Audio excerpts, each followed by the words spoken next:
Kufanikiwa katika umri mdogo sio ndoto tu, bali inawezekana kwa kufuata hatua sahihi na kuwa na mtazamo sahihi. Leo, tunakuletea mbinu na ushauri wa kufanikiwa katika umri mdogo, bila kujali mazingira yako.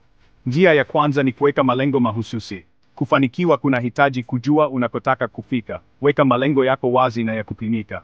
Malengo yako yanapaswa kuwa smart, mahususi, yanayopimika, yanayoweza kufikiwa, yanayohusiana na ndoto yako, na yana muda maalum.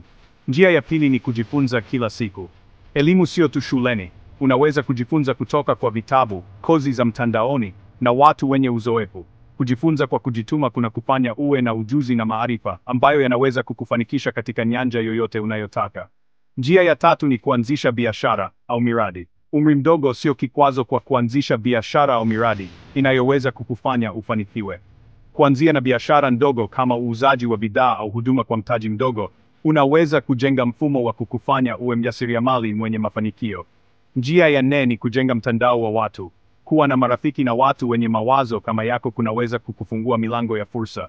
Shiriki mawazo yako, jifunze kutoka kwa wengine, na uwe na uhusiano mzuri na watu wenye mafanikio katika nyanja unayotaka.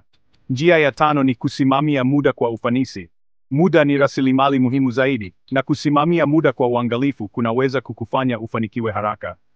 Weka ratiba ya kazi zako, epuka uvivu, na tumia muda wako kwa mazoea na mafunzo yanayokufanya uwe bora zaidi. Njia ya sita ni kuweka akiba na kuwekeza. Kufanikiwa kunahitaji uwezo wa kusimamia fedha na kuziwekeza kwa busara. Anza kwa kuweka akiba kutoka kwa mapato yako, na kisha wekeza katika miradi inayoweza kukuletea faida katika siku zijazo. Njia ya saba ni kutunza afya yako. Afya njema ni msingi wa mafanikio. Hakikisha unajali afya yako ya kimwili na kiroho. Fanya mazoea ya mwili, lala vizuri, na kula vyakula vyenye virutubisho. Afya yako ni rasilimali yako muhimu zaidi.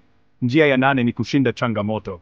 Kila mtu anakabiliana na changamoto, lakini jinsi unavyozishughulikia ndio inayofanya tofauti. Usiogope kufeli. Feli ni sehemu ya mchakato wa kufanikiwa. Jifunze kutoka kwa makosa yako na endelea kujaribu. Kufanikiwa katika umri mdogo inahitaji bidii, uvumilivu, na mipango mizuri. Kwa kufuata hatua hizi na kuwa na msimamo chanya, unaweza kufanikiwa na kufanya ndoto zako kuwa ukweli. Kufanikiwa si bahati, ni matokeo ya juhudi na mipango.